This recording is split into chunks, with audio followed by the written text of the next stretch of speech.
बच्चों, तो यहाँ पे हम शुरू करने वाले हैं 11th की केमिस्ट्री के अंदर। फर्स्ट चैप्टर है some basic concept of chemistry.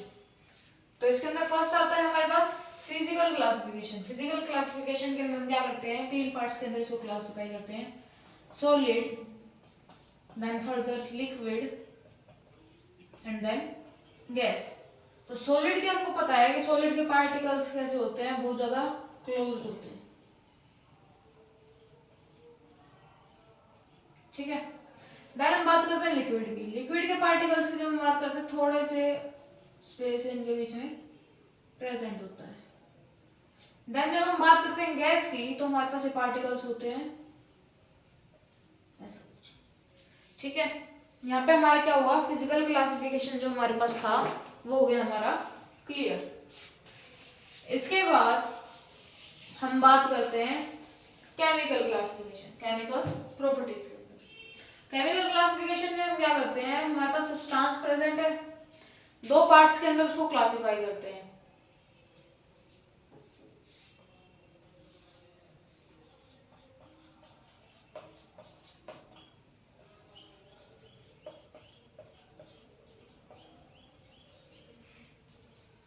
इसके अंदर क्या होता है, जो एलिमेंट हमारे पास प्रेजेंट है वो होते हैं हमारे पास प्योर स्टेट में, और जो कंपाउंड प्रेजेंट है वो होता है हमारे पास मिक्सचर, जो कि दो या दो से ज्यादा चीजों से मिलके बनता है, ठीक है। देन हमारे पास आ गया measurement of units. Measurement of units के अंदर हम क्या पढ़ते हैं, फर्स्ट सिस्टम आता है हमारे पास एफपीएस सिस्टम।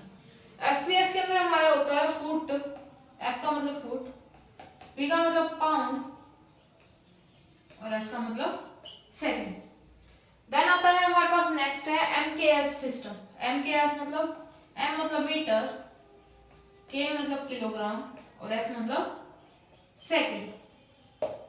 देन आता है हमारे पास सीजीएस सिस्टम। सीजीएस मतलब सेंटीमीटर, देन है ग्राम एंड देन है सेकंड। इसके बाद आती है हमारे पास एसआई यूनिट। एसआई यूनिट में अगर हम मास की बात करते हैं तो वो होता है हमारा किलोग्राम में, लेंथ की बात करें तो मीटर में, टाइम की बात करें तो सेकंड में, टेम्परेचर की बात करें तो केल्विन में, अमाउंट ऑफ सब्सटेंस की बात करें तो मोल में, इलेक्ट्रिक करंट की बात करें तो एम्पियर में, जिसको हम ए से लिखते हैं, और लुमिनस इंटेंसिटी की बात करें तो कैंडेला में, जिसको हम सी और स्मॉल डी से लिखते हैं, ठीक है। इतना हो गया। इसके बाद अब हमारे पास some basic concept of chemistry के अंदर आते हैं डिफरेंट टर्म्स, जिसके अंदर हम क्या देखते हैं, मास और वेट के अंदर क्या डिफरेंस है। अब मास और वेट दोनों के अंदर हम मेजर तो हम वेट ही करते हैं, लेकिन पॉइंट इसके अंदर ये आता है कि मास तो हो गया हमारे पास जितना उसके अंदर मैटर प्रेजेंट है। मान लो ये कोई हमारे पास सब्सटेंस प्रेजेंट है, तो जितना इसके अंदर मैटर प्रेजेंट है उसको हम बोलेंगे इसका मास। और वेट क्या होता है, जितनी इसके नीचे ग्रेविटी लग रही है उसको हम बोलते हैं इसका वेट। देन हम क्या बात करते हैं, देन हम बात करते हैं वॉल्यूम के बारे में। वॉल्यूम क्या होता है, हमारे पास वॉल्यूम लेते हैं हम 3 डायमेंशनल के अंदर, सेंटीमीटर क्यूब।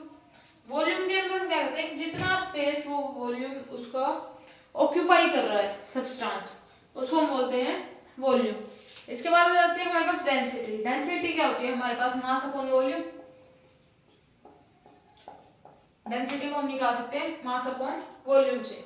उसके बाद हम बात करते हैं टेम्परेचर की। टेम्परेचर का क्या होता है, हमारे पास अलग अलग टर्म्स के अंदर, अलग अलग क्वांटिटी के अंदर वो मेजर होता है।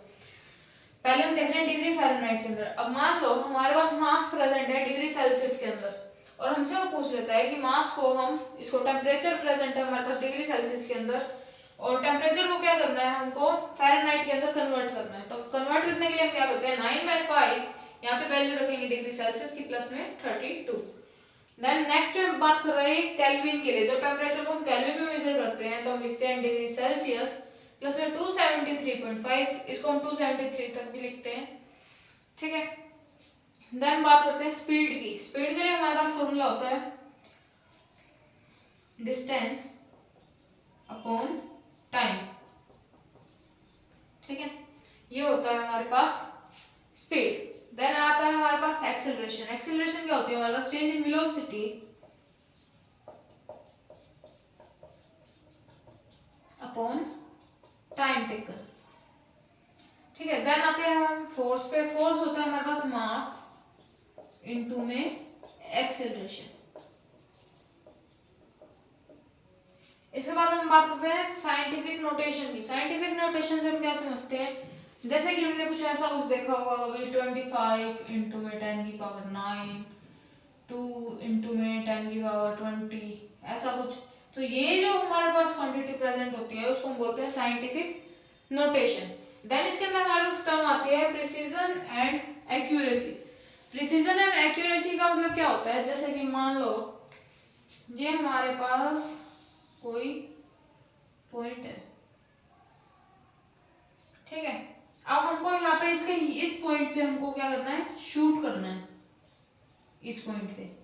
लेकिन जब हम शूट करते हैं उसको तो हमारा एक पॉइंट लगा यहाँ, एक पॉइंट लगा यहाँ, तो एक पॉइंट लगा यहाँ। तो यहाँ पे ना तो हमको मिला प्रिसीजन, ना मिली हमको एक्यूरेसी। और यही इस केस में ये हमारा पॉइंट है।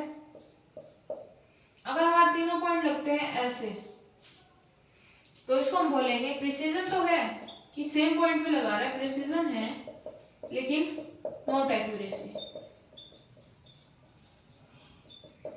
ठीक है। ये ही एक और एग्जांपल लेके देख लेते हैं एक्यूरेसी का, ताकि ये अच्छे से क्लियर हो जाए आप सबको।